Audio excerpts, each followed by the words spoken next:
Praise the Lord. God bless po sa ating beloved preacher, Brother Richard Gilasio.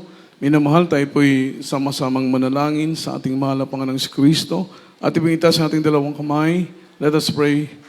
Dakilat mapagpala naming Ama sa langit, Diyos na makapangyarihan sa lahat, sa matamis at mapagpala mong pangalan, Kristo Jesus.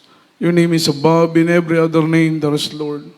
There is power, there is hope, there is healing, salvation, redemption in the name. We believe in Thee. We trust in Thee. There is Lord, leading prayer for beloved honorable pastor. Anoint Thy words, put Thy words in the mouth. In the mighty name of Jesus, sama-sama naming sinasaway, aming ginagapos, mahal na Panginoon, lahat ng demonyong hadlang, pag-aalinlangan, demons of doubt, sin and belief, demons of destruction, cast out right now in Jesus' name. Amen and amen. Hallelujah. Hallelujah. Praise the Lord. Everybody shout, praise the Lord. Everybody say amen. Malakas na palakpak para sa ating mahal na Panginoon. Yung pinakamalakas na palakpak ating ibigay sa ating dakilang Diyos upang ang mga papuring ito ay makaabot sa dakilang luklukan ng ating mahal na Panginoon. At bago pong lahat, minamahal, all the glory, honor, worship and thanksgiving only belongs to our Lord Jesus Christ, our dearest Savior, and we give double honor and respect and cherish the loving memories and blessed teachings of our parents in the Lord, beloved Honorable Pastor, beloved Evangelist Willie Estrada Almeida, the intimate prophet of our loving God, the man of God, our beloved Assistant Pastor Elena C. Almeida, love and respect also to our beloved children, grandchildren, whole blessed Almeida family, mga minamahal at sa lahat po ng ating mga webcast viewers around the globe na patuloy pong sumusubaybay, umaantabay sa banal na gawain ng ating mahal na Panginoon dito po sa dako ng Zamboanga, ay magandang hapon po, mga pleasant afternoon po sa inyo pong lahat, sa mga katuwang sa banal na umasan ng Diyos, akay po mga kapong manggagawa, kapong mga ngaral, sa ating pong mga beloved choirs, beloved musician, sa ating minamahal na mga visitors kung meron man, at sa lahat ng ating minamahal at mga ginigiliw po nating mga kapatid sa pananampalataya na narito sa dakong ito, sa oras nito, ay magandang hapon po, minamahal, sa inyo pong lahat. Luwalhatiin po ang dakila at mapagpalang pangalan ng ating dakilang Diyos. At bago ko po makalimutan, happy Father's Day po, mga minamahal, sa lahat po ng mga tatay na narito. Amin pong binabati kayo, mga minamahal, na happy Father's Day po. Nawa ang Diyos pong patuloy na magbigay sa inyo ng kalakasan upang manatili po kayong haligi, mga minamahal ko ng tahanan. Luwalhatiin ang ating pinakamamahal na Panginoon. Sa mga oras nito, ating pong ihanda ang ating mga sarili sa pakikinig ng salita ng ating pinakamamahal na Panginoong si Kristo na siyang pagkain ng ating mga kaluluwa. Ating pong ihanda ang ating pong mga ballpen, ating pong mga papel, ating pong mga Biblia. Lalo tigit sa lahat, ihanda po natin ang ating mga sarili, mga minamahal, sa pakikinig ng salita ng ating mahal na Panginoon. Saan banda po tayo naroon sa oras nito, atin po munang itabi yung ating mga cellphone. Amen. Ilagay po muna natin yan sa loob ng ating mga bag para hindi po tayo madistract.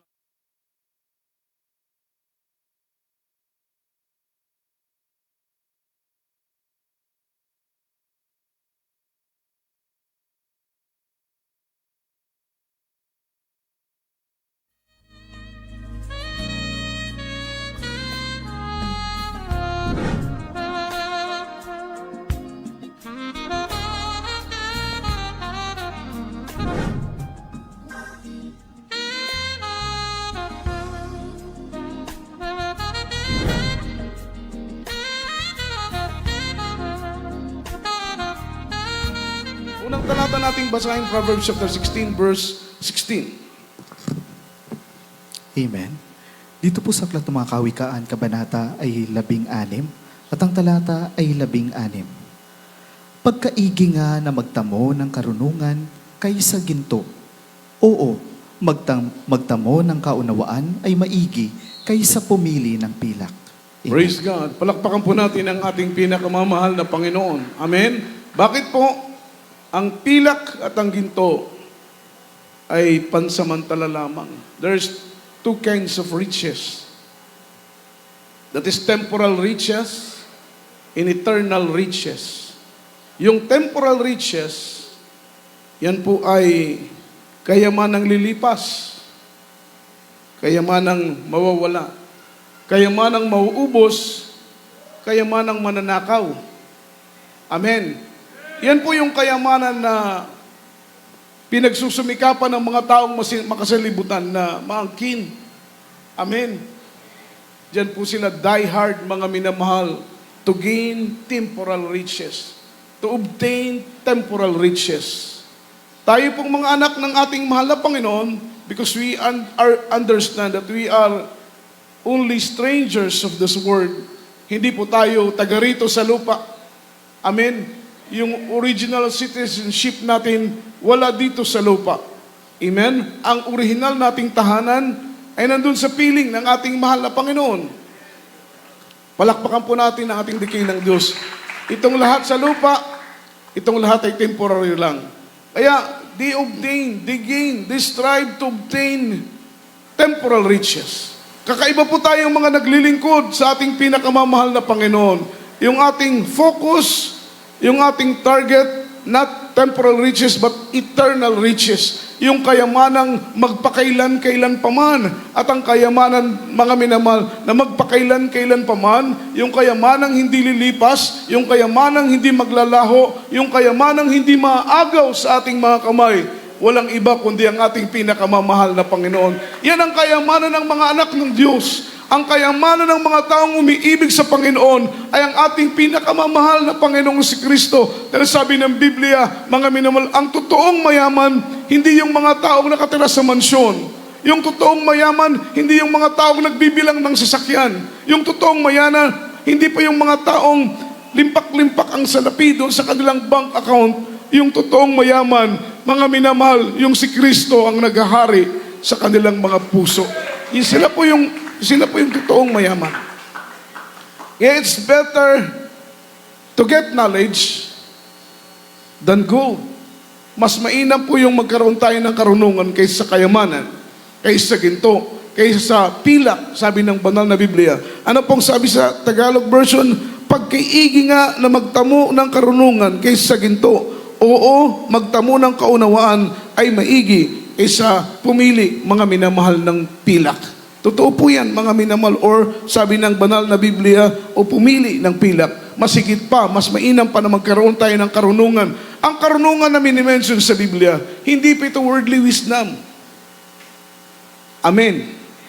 Nag-aaral tayo mula grade 1, pagkatapos ng grade 1, grade 2, elementary, high school, college, nagtitik tayo ng mga iba't ibang uri ng exam.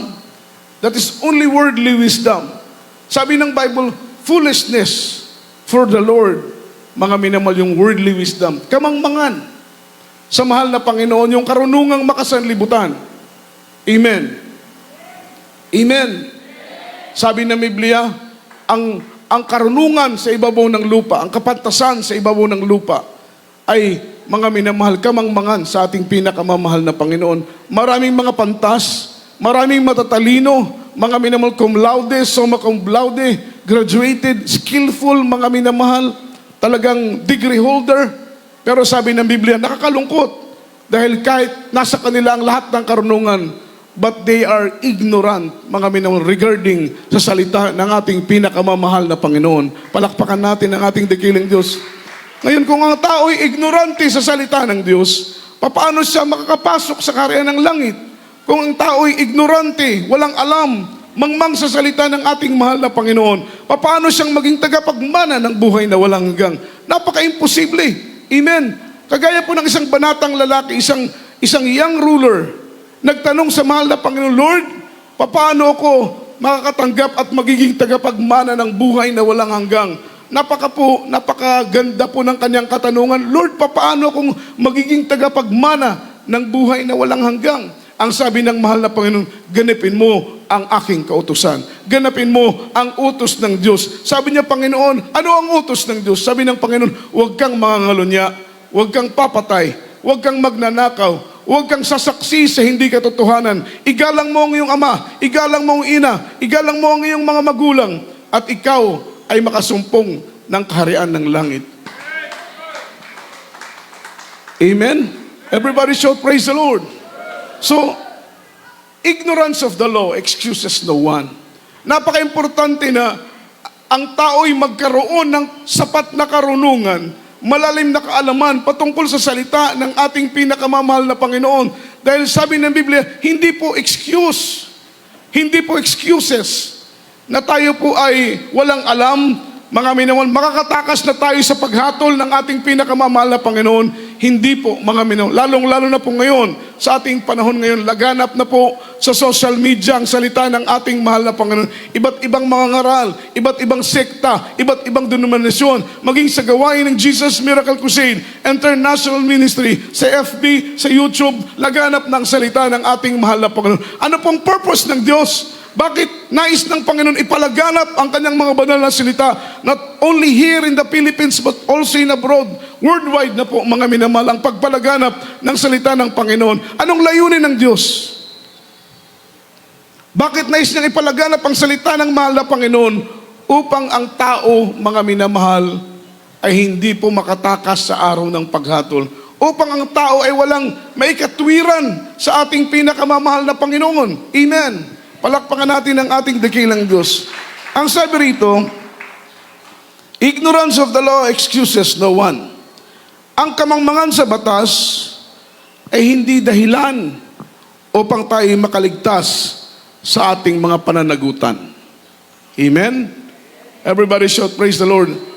Lahat ng ating ginagawa, it matters to eternity, mga minamahal. Ano man ang ating buhay, ano man ang ating ginagawa, ano man ang propesyon na ating tinatanggap, ano man po ang kurso na ating pinapasok, ano man po ang ating katayuan sa paglilingkod, ano man ang ating status sa paglilingkod sa ating mahal na Panginoon. It matters to eternity.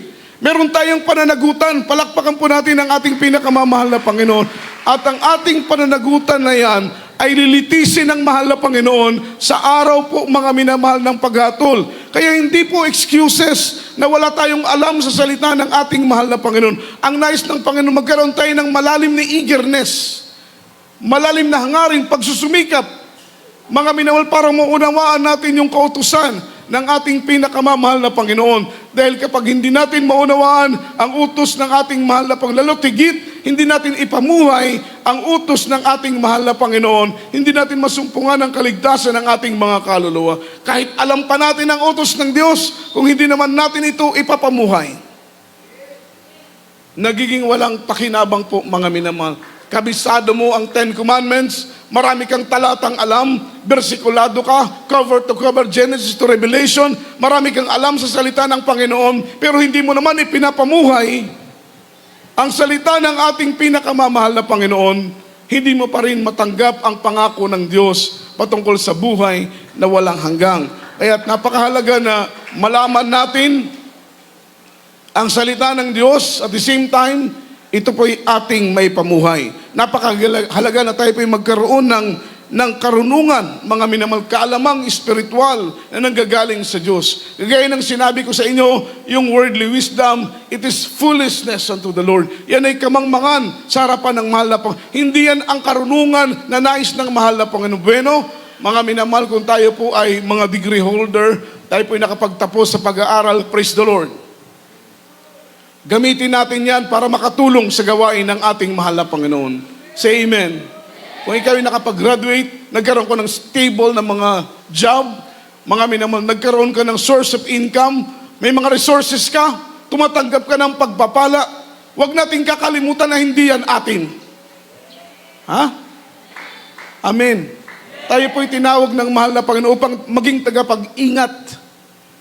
Pinagkatiwalaan tayo ng Panginoon. Yung kayamanan na yan, hindi yan sa'yo. Anumang ari-arian mo, hindi yan sa'yo. Anumang resources mo, hindi yan sa'yo. Anumang source of income mo, hindi yan sa'yo. Anumang negosyo mo, hindi yan sa'yo. Yan ay galing sa ating pinakamamahal na Panginoon. And what is the reason why? Bakit ka pinagkatiwalaan ng Panginoon sa mga resources na yan? Ano ang plano ng Diyos? Anong layunin ng mahal na Panginoon? Upang ang mga resources na yan na ibinigay sa'yo ng mahal na Panginoon, gamitin mo sa gawain ng ating mahal na Panginoon. Hindi yan ibinigay sa iyo ng Panginoon para magpasasa ka lang ng iyong sarili. Ha? Hindi yan ibinigay ng Panginoon para magpayaman ka dito sa lupa. Dahil ang kayamanan dito sa lupa, mananakaw, kakainin ang mga tanga. Amen? Mawawala. Kaya't ang nais ng Diyos, mag-ipon tayo ng kayamanan, mga minamahal doon sa langit. Yan ang karunungan na binigay sa atin ng ating pinakamamahal na Panginoon. Tayo po'y tenant lamang. Tagapag-ingat lamang po tayo ng kayamanang ito na ating tinatanggap ngayon. Kaya't ano man ang nasa iyo, ano man ang ibinigay sa iyo ng mahal na Panginoon, ang gusto ng Diyos ay gamitin mo yan to glorify His name. Gamitin mo yan to spread out the good tidings, spread out yung gospel, not only here in the Philippines, sa buong mundo. Tulungan natin ang iglesia ng Diyos na may palaganap ang salita ng mahal na Panginoon. At ang sabi ng Biblia, Hosea chapter 4 verse 6, importante ang karunungan, importante ang kalaman. Hosea chapter 4 verse 6. Amen. Dito po sa aklat ng Hoseas, kabanata 4, talata po ay 6. Ang aking bayan ay nasira dahil sa kakulangan ng kaalaman.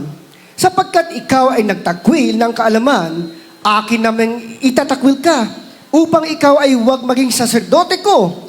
Yamang iyong nilimot ang kautusan ng iyong Diyos, akin namang kalilimutan ang iyong mga anak. Amen. Amen. Because of their ignorance, almost all of them are destroyed in the wilderness. Dahil sa kanilang kakulangan ng karunungan. Napakritikal, delikado. Amen? Mapanganib. Kapag Kristiyano ka na kulang ka ng kaalaman, madali kang madeceive ng kaaway. Madali kang madaya ng kaaway. Madali kang malinlang ng kaaway. Kapag hindi sapat ang karunungan, mga minamahal na nasa isip mo, karunungan na nasa isip mo na galing sa ating mahal na Panginoon. Kaya't ang Kristiyano, kailangan mag-aral, magsaliksik, upang maunawaan natin ng kalooban ang salita ng ating pinakamamahal na Panginoon. Sabi ng Bible, may people, they are destroyed because of lack of knowledge. Why? Because they rejected knowledge. Sila po'y humantong sa pagkawasak.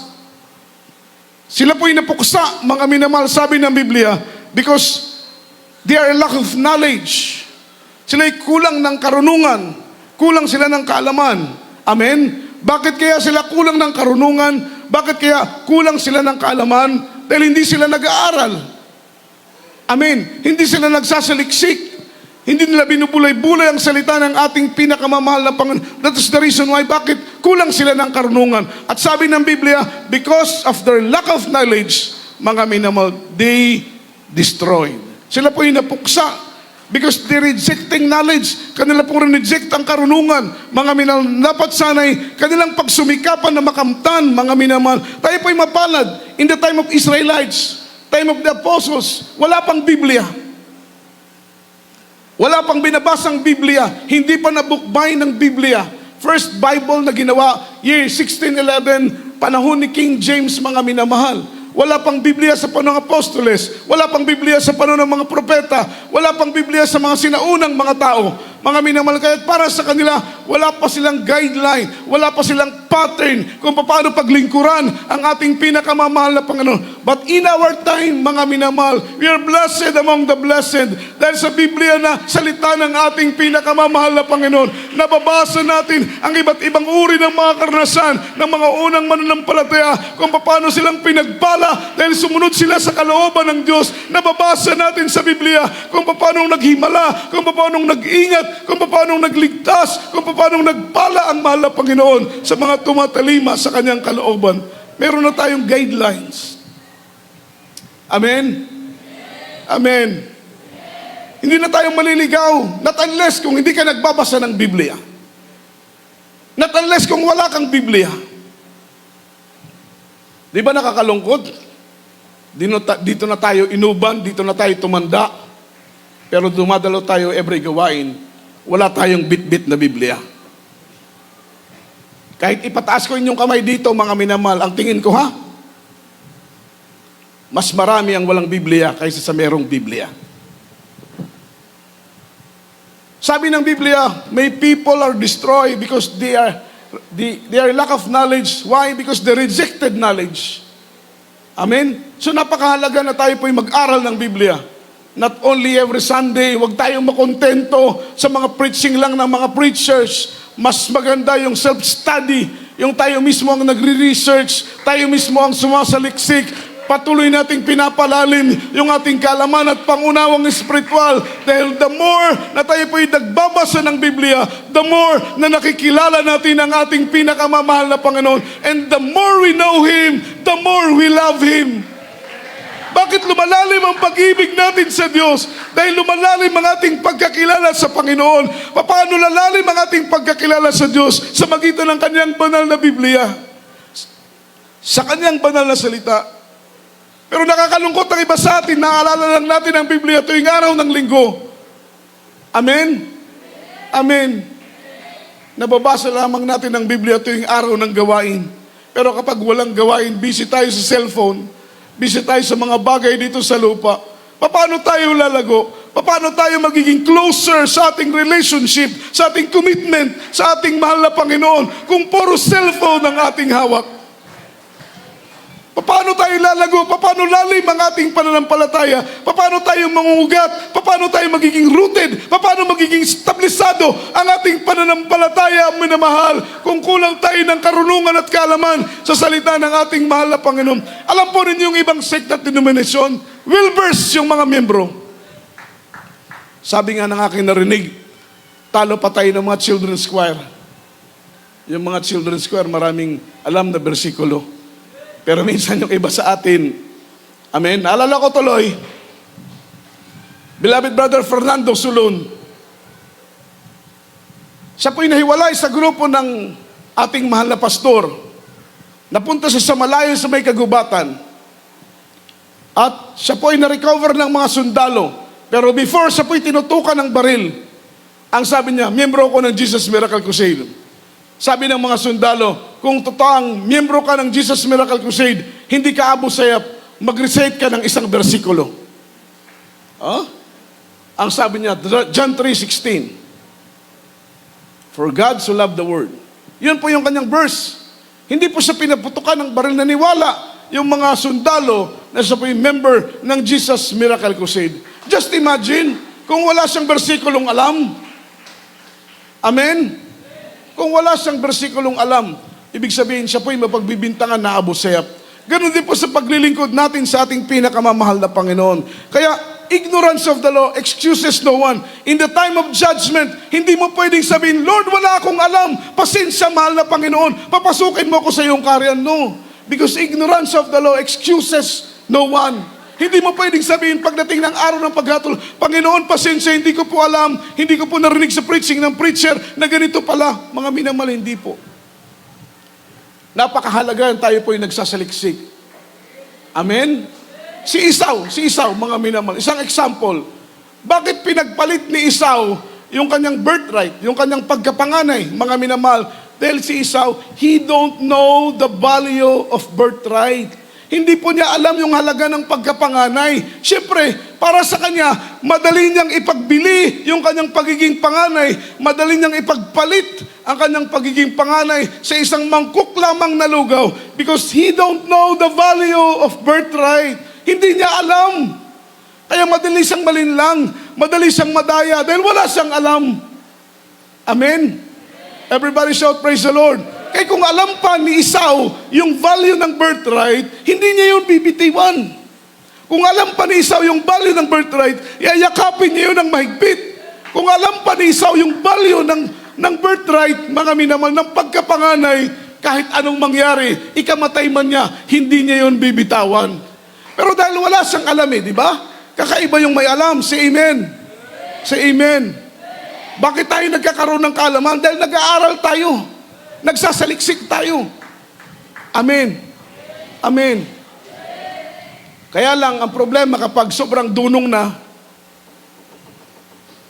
akala mo kung sino nang magaling. Akala mo kung sino nang sino. Tumataas ang pride kapag sobrang ng kaalaman. Amen. Kaya mag-ingat din para sa mga taong sobrang kaalaman. Parehas pong ingatan. Meron pong danger yan, mga minamahal. Kapag kulang ka ng kaalaman, mga minamahal, mapanganib. Kapag sobra ka naman ng kaalaman, amen, nakala mo kung sino ka na, nagkakaroon ka na ng pride, mapanganib din po, mga minamahal. kaya't kailangan nasa tamang pamantayan lamang tayo. Palakpakan po natin ang ating mahal na Panginoon. Hebrews chapter 12 verse 16. Kaya hindi po. Amen. Amen. Dito po sa aklat ng Hebreo Kabanata ay 12 at ang talata ay 16. Baka magkaroon ng sino mang mapakiapit o mapaglapastangan, gaya ni Esau, na sa isang pinggang pagkain ay ipinagbili ang kanyang sariling pagkapanganay. Amen. Sabi rito mga minamahal, Esau sold this birthright for one morsel of meat. Isang mangkok lamang na pagkain. Ipinagpalit niya, minamahal, yung kanyang pagkapanganay. What is birthright? Mga minamahal, ito po yung birthright, it is the privilege of being firstborn. Privilege of being firstborn. Yan po ay, mga minamahal, kumbaga, ang destiny mo, mga minamahal, is to be leader of your clan, of your family. Sa iyong descendant, ikaw magiging leader. Once, mga minamahal, na nasa iyong birthright, ikaw ang panganay, mga minamahal. That is great opportunity, great privilege, mga minamahal, na ikaw ay maging panganay. Ang pangalawa, mayroon kang double portion, mga minamahal, sa lahat ng inheritance ng iyong nanay at ng tatay, mga minamahal. Double portion ang share na iyong matatanggap. Ito po ay spiritual. Everybody shout, praise the Lord. Everybody say amen. Ang malaking problema lang, because of Esau ignorance, he bargained his birthright, mga minamahal, because of his ignorance. Hindi niya alam Wala siyang alam. Mangmang siya, mga minamahal. Hindi po kagaya kay Jacob. Si Jacob, he is conservative people. Punong-puno ang kanyang isip ng curiosity, mga minamahal. Alam po ninyo yung pagiging konserbatibo, pagiging curious sa lahat ng bagay. Ito po yung attitude ng mga scientist. Bakit sila nakakatuklas ng maraming bagay? Mga bagong tuklas. Bakit sila nakakatuklas ng ganito? Because of their curiosity. Because they are conservative, mga minamahal. Kaya nakakatuklas sila ng mga malalalim na mga bagay. Yun ang attitude ni Jacob. Kakaibang attitude ni Esau. Si Esau, abala lang siya sa pangangaso sa kabundukan. Wala siyang kamalay-malay na may mga bagay pala na kailangan niyang matutunan. Amen. Say amen. Palakpakan po natin ang ating pinakamamahal na Panginoon. Kaya, napakadelikado. Ignorance of the law excuses no one. The people of Israel, they destroy because of lack of knowledge, because they rejected knowledge. Mapanganib yung kulang ng kaalaman. Meron tayong malaking oras, malaking panahon para magbasa ng Biblia, makinig ng mga preaching, para lumago ang ating karunungan at kaalamang espiritual. Si Esau, ipinagbili niya ang kanyang pagiging panganay because of ignorance. Siya po'y walang alam, mga minamahal. Palakpakan po natin ang ating mahal na Panginoon. Ngayon, walang alam si Esau. Sino ang dapat nating sisihin? Yung kanyang tatay, mga minamal na si Isaac? Sino ang dapat nating sisihin? Yung kanyang nanay na si Rebecca? Bakit walang kaalaman si Esau? Sino ang dapat sisihin? Siyempre si Esau. Hindi yung kanyang nanay, hindi yung kanyang tatay. Si Esau ang dapat sisihin dahil hindi po siya nag-interest na matuto sa maraming mga bagay. Lalong-lalo na sa mga espiritual na mga bagay. Napaka-importante, mga minamahal, para hindi tayo madaya, hindi tayo maligaw, hindi tayo malinlang ng kaaway. Mga minamahal, delikado ang kulang ng kaalaman sa salita ng ating pinakamamahal na Panginoong Kristo. Amen. Siya'y napahamak. Ipinagbili niya yung kanyang pagkapanganay, mga minamahal, dahil lamang sa isang mangkok na pagkain. Ganun ang nais ng ating pinakamamahal na Panginoon. Kapag may karunungan ka, hindi mo ipagpapalit yung kaligtasan na tinanggap mo sa mga bagay na material dito sa lupa. Marami tayong kapatiran, iniiwanan ang paglilingkod dahil sa trabaho, iniiwanan ang paglilingkod dahil sa negosyo, iniiwanan ang paglilingkod dahil sa ambisyon, iniiwanan ang paglilingkod, mga minamahal, dahil sa pangarap, iniiwanan ang paglilingkod sa ating pinakamamahal na Panginoon dahil lamang sa mga material na bagay. Sila'y kalintulad ni Esau, ipinagpalitan ka ng pagkapanganay sa magitan lamang ng isang mangkok na lugaw. Ayon ng Panginoon, kaya nais ng Diyos, magkaroon tayo ng malalim na pangunawa. Magbasa ng Biblia para makilala natin ang ating pinakamamahal na Panginoon. Dahil the more na lumalalim yung ating pagkakilala sa Panginoon, the more, mga minamahal, lumalalim yung ating pag-ibig sa ating mahal na Panginoon. At the more na lumalalim yung pag-ibig natin sa mahal na Panginoon, the more na hinayakap natin ng mahigpit ang kaligtasan ng ating mga kaluluwa. Hallelujah! Palakpakan po natin ang ating pinakamamahal na Panginoong Hesus. Proverbs 24 verse 5. Pakibasa po ng talatang ito. Amen. Dito po sa aklat ng mga kawikaan, kabanata 24, talata po ay 5. Ang pantas na tao ay malakas. Oo, ang taong maalam ay lumalago ang kapangyarihan. Amen. Amen. Ang taong may alam, malakas. That is spiritual. Everybody shout, praise the Lord. Hindi po yung physical strength ang pinag-uusapan dito. Ito yung spiritual strength. Kailangan natin ng kalakasan na galing sa Diyos. Amen. Say amen. Ang lakas ni Samson saan galing? Sa buhok? Ha? Sa buhok ba ni Samson galing yung kanyang lakas? Dahil kung babasahin ng Biblia, nung pinutol ang buhok ni Samson, humina si Samson. Amen? Amen. Yun po ay symbolical lamang po ng paglilingkod natin sa ating mahal na Panginoon. Minsan may ginagamit ang Diyos, mga minamahal, na kalakasan para tayo po'y maging malakas sa paglilingkod. Dahil kapag tayo po'y mahina sa pananampalataya, wala tayong taglay na kalakasan na galing sa ating mahal na Panginoon. Madali tayong matisod, madali tayong mabuwal, madali tayong mahulog sa kamay ng ating pinakamamahal na Panginoon. Kaya kailangan natin ng kalakasan para makapagpatuloy tayo hanggang sa araw ng pagdating ng ating mahal na Panginoon. Kailangan natin ng kalakasan upang magtagumpay tayo sa lahat ng gawa ng kaaway sa tulong ng ating pinakamamahal na Panginoon. Ang totoong lakas ni Samson, hindi galing sa kanyang buhok. Ang totoong lakas ni Samson, ito'y galing sa ating pinakamamahal na Panginoon. Kaya't in the end, sabi ng Bible, mas maraming pinatay si Samson, mga minamahal, malapit nang maputulan, mamatay siya, mga minamahal. Sapagkat sabi ng Biblia, winasak niya isang malaking templo, mga minamahal. Kanya pong sinira yung mga punong haligi ng templo at marami ang namatay, mga minamahal, sa panahong yaon. Nanalangin siya sa mahal na Panginoon na minsanan pa ibalik ang kanyang kalakasan. Isipin po ninyo, kung sa buhok galing ang lakas ni Samson, bakit nung maikli na ang kanyang buhok, winasak niya ang haligi ng mga templo, bumalik, mga minamahal, ang kanyang kalakasan. Ibig sabihin, ang kalakasan ni Samson galing sa Diyos. Mula nang siya po'y sumuway, hindi po siya tumalima sa ating mahal na Panginoon. Anong bilin ng Diyos? Huwag siyang iinom ng alak na makakalasing. Anong ginawa ni Samson? Sinuway ang utos ng Diyos. Uminom ng alak na makakalasing. Sabi ng Panginoon, huwag mong puputulin ang iyong buhok, mga minamahal. Sinabi niya kay Delilah, ang sikreto ng kanyang lakas, mga minamahal, galing sa kanyang buhok. Pero yun ang po'y pangunawang tao, mga minamahal. Kaya siya po'y nanghina dahil sa kanyang pagsuway. Hindi siya pinahintulutan mag-asawa ng ibang lahi, mga foreign woman. Siya po'y nakipag-asawa sa ibang lahi, kaya't naging dahilan, mga minamahal, na si Samson ay nanghina. Pero regain ng Diyos ang kanyang kalakasan at ito ang naging dahilan bakit ang Israel ay naging matagumpay laban sa mga Pilistohanon. Palakpakan natin ang ating dakilang Diyos. So ang karunungan, ito'y nagbibigay sa atin ng kalakasang espiritual, mga minamahal. Kaya napakahalaga na tayo po'y maging matalino sa lahat ng bagay. Si Moses,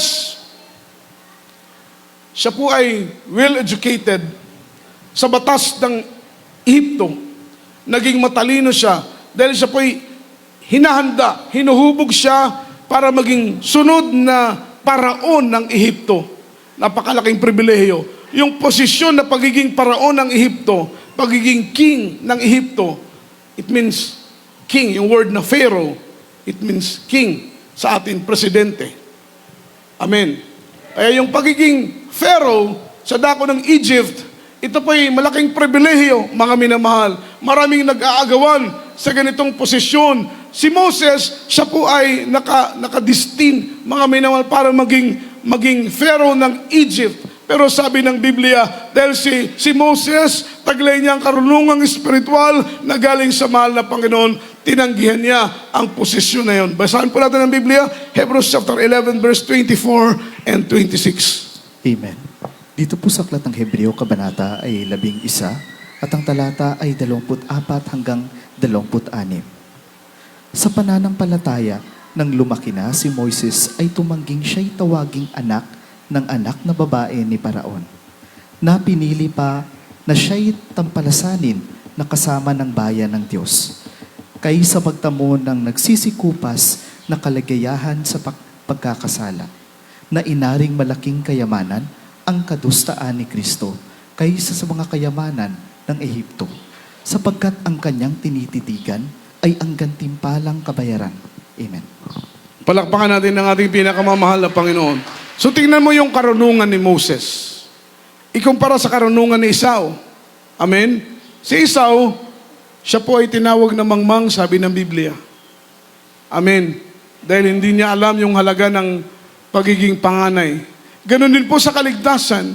Ganon din po sa paglilingkod sa ating pinakamamahal na Panginoon. Kapag hindi mo alam, mga minamahal, ang kahalagaan ng kaligtasan, hindi mo aayusin ang paglilingkod mo sa mahal na Panginoon. Magiging pabanjing-banjing ka lang sa paglilingkod. Magiging mga minamahal, kumbaga easy lang sa'yo ang paglilingkod sa mahal na Panginoon. Hindi ganun kalalim ang pagpapahalaga mo sa kaligtasan na ibibigay sa sana ng mahal na Panginoon dahil hindi mo alam ang lalim ng halaga ng kaligtasan. Kagaya ng pagbibigay ng 10 bahagi at mga handog. Kung alam mo ang halaga ng pagbibigay, kung alam mo ang halaga ng pagtatapat sa pagbibigay ng 10 bahagi at mga handog, mga minamahal, magiging kagalakan mo ang pagbigay sa gawain ng ating mahal na Panginoon dahil naunawaan mo kung gaano ito kahalaga. Pero kapag hindi mo alam kung gaano kahalagang pagbibigay ng 10 bahagi at mahandog, against ka sa turo na ito. Masakit sa iyong pandinig kapag marinig mo ang pangangaral, sasabihin mo, malakiyas na naman. Magnanakaw na naman. Paulit-ulit na lang. Everybody shout, praise the Lord. Against ka. Say amen. Kasi hindi mo naunawaan yung halaga. Say amen. Say amen. Hindi mo naunawaan yung halaga, kaya against ka. Kinukontra mo, mga minamahal, dahil hindi mo naunawaan ang halaga. Pero pag maunawaan mo ang halaga, panahon ng giving, galak na galak kang kunin ang iyong 10 at handog. Dahil alam mo, pagkakataon mo ng pagpalay ng ating pinakamamahal na Panginoon. Dahil naunawaan mo ng pagbibigay ay susi ng pagpapala.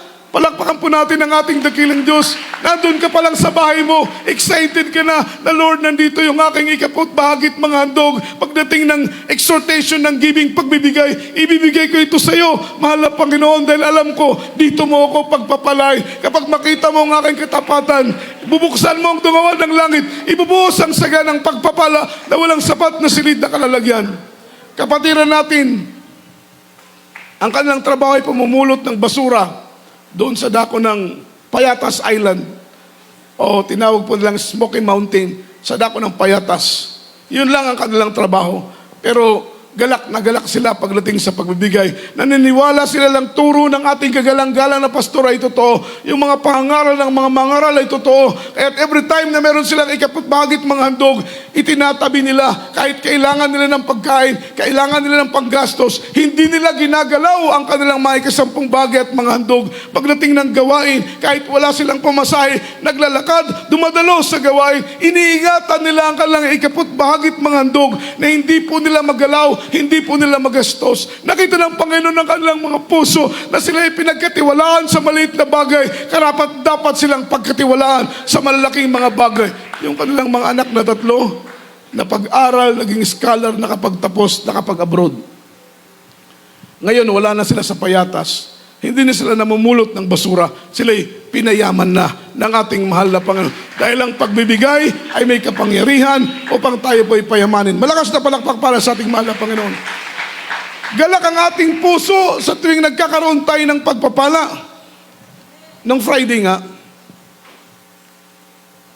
sabi ko, Lord, magagawain na naman, wala akong maibibigay. Amen. Mabuti lang in-invite kami sa isang handaan. Nabigyan kami ng konting financial. Yung iba, binili namin ng oil para sa sakyan. May natira. 5 kami, pinaghati-hati namin. Sabi ko, salamat Lord, makapagbigay na ako ng offering bukas. Tawa ng tawa yung isa nating beloved preacher, Brother Roger, sabi niya, grabe worker, no? Maliit lang na bagay, kagalakan na natin. Totoo po yan, mga minamahal. Amen? Kapag alam mo na pribilehiyo na marunong kang tithe sila offering, na makapagbigay sa gawain, dahil alam mo doon kapag papalain, galak na galak kang magbigay. Kahit maliit lang. Dahil ang pinag-uusapan dito, hindi yung laki, hindi yung liit. Ang usapan dito, kung tapat ka ba na nagbibigay ng iyong ikapo at ng iyong handog. Dahil naunawaan mo eh. Naunawaan mo. Yun ang halaga ng pangunawa. Amen. Kagaya ng pagpupuri. Naunawaan mo na mahalaga ang pagpupuri. Kapag hindi mo alam ang halaga ng pagpupuri, tamad kang magpuri. Kahit dito sa gawain, tamad kang magpuri. Dahil hindi mo alam ang halaga. Everybody shout, praise the Lord. Praise the Lord. Say amen. Wala kang oras, wala kang panahon sa pagpupuri. Hindi mo, kumbaga, wala sa puso mo yung excitement sa pagpupuri. Hindi mo passion yung pagpupuri, mga minamahal, dahil hindi mo alam yung halaga. Pero pag maunawaan mo yung halaga ng pagpupuri, si Haring David, naging matagumpay na hari. Imagine, from shepherd to king. Mula sa pagiging pastol, mga minamahal, si David ay naging hari. Bakit siya naging hari? Because David praised the Lord 7 times a day. Pinupuri ni David ang Panginoon 7 beses sa loob ng isang araw. Kanyang inaawitan ang ating pinakamamahal na Panginoon. Naunawa, yun ang sikreto ni David, to touch the heart of God, to convince the Lord that He's worthy to be blessed. Yun ang sikreto ni David eh. Siyempre, gusto mong pagpalain ka, but the big question is, worthy ka ba para pagpalain? Yan ang tanong. Gusto mo ng blessing? Gusto mo ng magandang bahay? Gusto mo ng sasakyan? Gusto mo ng pagpapalang pinansyal? The question is, karapat-dapat ka ba sa pagpapalang iyong inaasam? Convince the Lord that you're worthy to be blessed. Si King David, kinumbinsin niya ang mahal na Panginoon. Amen? Because we need to convince the Lord. Ano man yung prayer natin, ano man ang hinihingi natin, mga minamahal, ano man ang inaasam ng puso natin, ano man yung desire natin, we need to convince the Lord that you are worthy to be granted in your prayer. Karapat-dapat ka ba tugunin ang iyong panalangin? Si David, ang kanyang ginagawa to convince the Lord, to touch the heart of God, pinupuri niya ang Diyos. Inaawitan niya ang mahal na Panginoon 7 beses sa loob ng isang araw. Sabihin mo, Brad, si Haring David yun, hari siya, wala siyang trabaho, hindi niya kailangan magtrabaho, hindi niya kailangan maghanap buhay kasi hari siya. Okay, mga minamahal, try 3 times a day. Si King David, wala siyang trabaho, 7 times a day nakapagpuri siya. Amen? O tayo walang trabaho, kaya ba natin yung 3 times a day magpuri? Okay, buwasan natin. Twice a day. O 2 times every day na magpuri tayo sa ating mahal na Panginoon. Kasi siyempre may mga trabaho tayo. Ang problema lang po, too much of busyness, minsan wala na tayong oras magpuri. Say amen? So we need to touch the heart of God. Kailangan natin kumbinsihin ang mahal na Panginoon, Lord, gusto ko ng ganito. Lord, gusto ko ng ganitong pagpapala. Mga minamahal, convince the Lord that you are worthy to be blessed, mga minamahal. Karapat-dapat ka bang pagpalain? Hinipo ni King David ang puso ng ating mahal na Panginoon. He praised the Lord 7 times a day. Dahil naunawaan ni Haring David sa kanyang isip, naunawaan ni Haring David sa kanyang puso, na kaya niyang purihin, kaya siyang pagpalain ng Panginoon kapag mahipo niya ang puso ng ating pinakamamahal na Panginoon. Anong ginawa ng Diyos? Pinagpala si David, mga minamahal. Kumbaga, beyond of his expectation, tinanggap niya yung pagpapala. Sino ba ang maniniwala mula sa pagiging tagapagbantay lamang ng tupa ng kanyang tatay, siya po'y magiging great king ng Israel? Dahil si Haring David, ang sikreto niya ay purihin ang ating mahal na Panginoon. Amen? Palakpakan po natin ang ating dakilang Diyos. So dapat matalino. Si Moses, mga minamahal, he refused to be called the son of Pharaoh's daughter. Because of his wisdom, spiritual wisdom. Hindi niya tinanggap yung pagiging mga minamahal paraon sa kingdom ng Egypt. Kanyang refuse, kanyang tinanggihan. Which is, kung iisipin mo, kung si Moses materialistic, kung si Moses karnal, kung si Moses naghahangad ng kayamanang lilipas, kung si Moses ay mataas ang ambisyon, Amen? Sa tingin ninyo, tatanggihan ba ni Moses yung pagiging paraon ng Ehipto? Hindi po. Amen. Amen.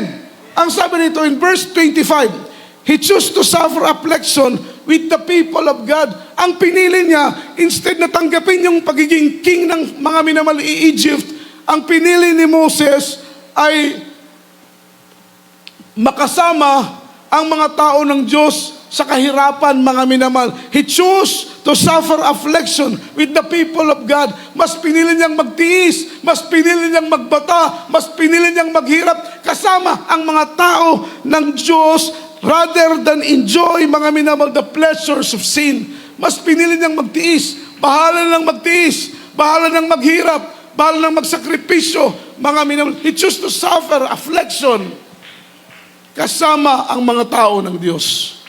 Dahil kapag kasama mo ang mga tao ng Diyos, kasama mo ang Diyos. Everybody shout, praise the Lord. Nasaan ba ang Diyos? Nandun sa kanyang mga tao. Kaya't kapag kasama mo, pinili mo na makasama ang tao ng Diyos, nandun ang Diyos.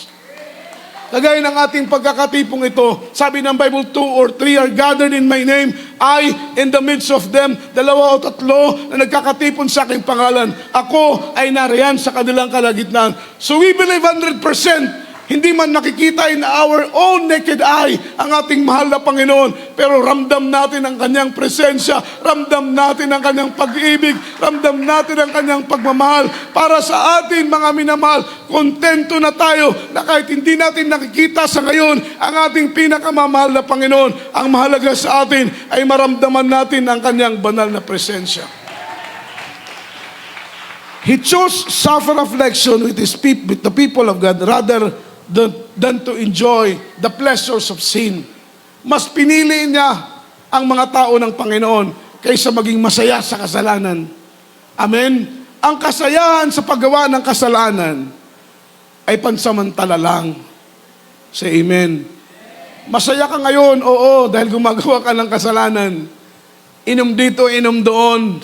Party dito, party doon. Lahat ng kalayawan gagawin mo. Masaya ka, oo. Pero may katapusan yan. May bottom line yan.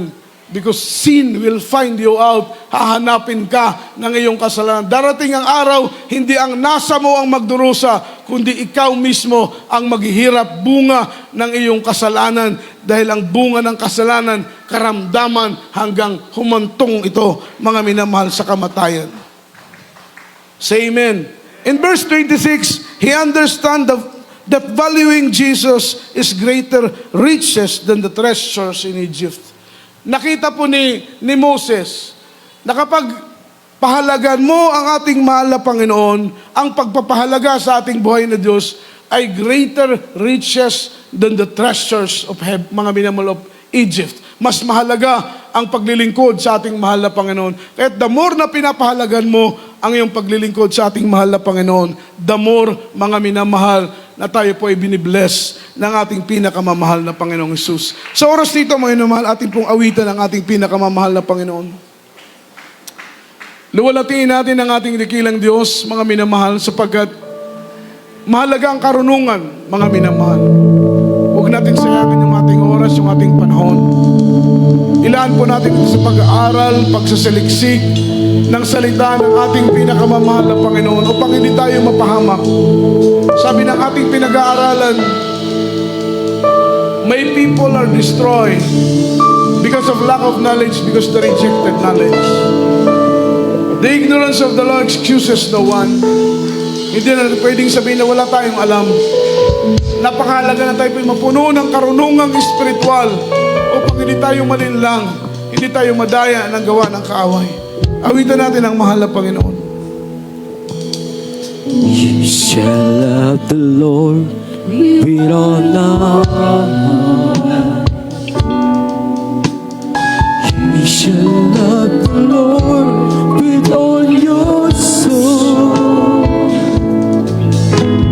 You shall love the Lord with all your heart, with all your heart, with all your soul, with all your mind. You shall love the Lord with all your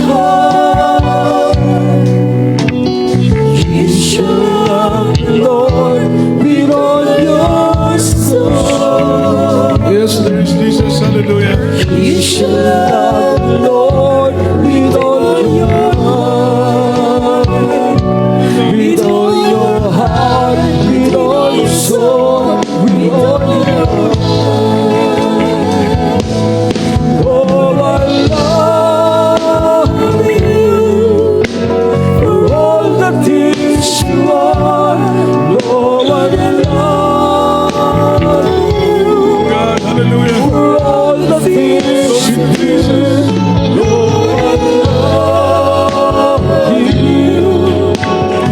Very Lord, with all my heart, with all my soul, With all my mind.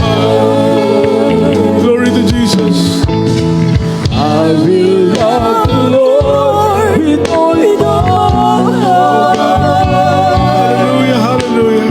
I will love the Lord with all my soul. I will love the Lord with all my heart, with all my heart, with all my soul, with all my heart. Oh, I love you for all the things you are. Oh, I love you for all the things you do. Oh, I love you. Help me love you, Lord, with all my heart, with all my soul, with all my heart. We shall love the Lord with all our heart. We shall love the Lord with all our soul.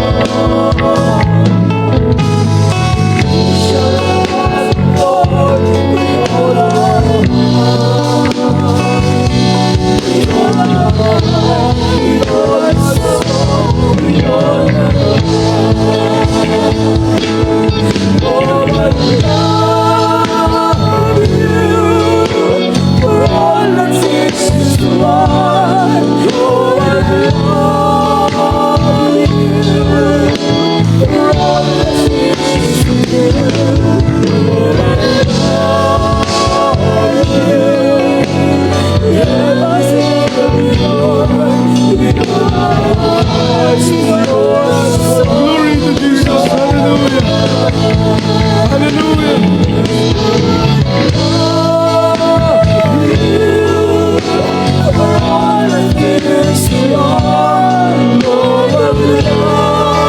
Hallelujah.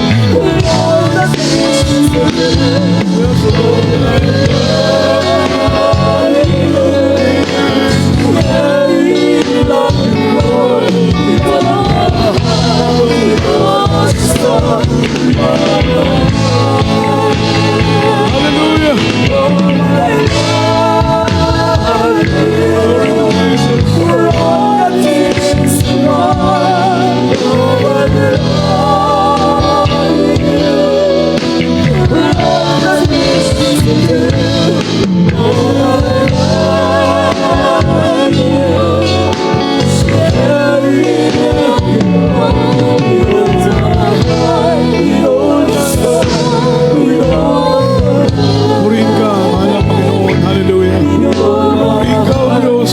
Glory, glory to Jesus.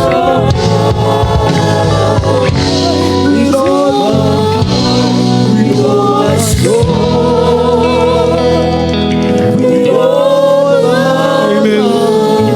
Glory, glory to Jesus. Hallelujah. Hallelujah.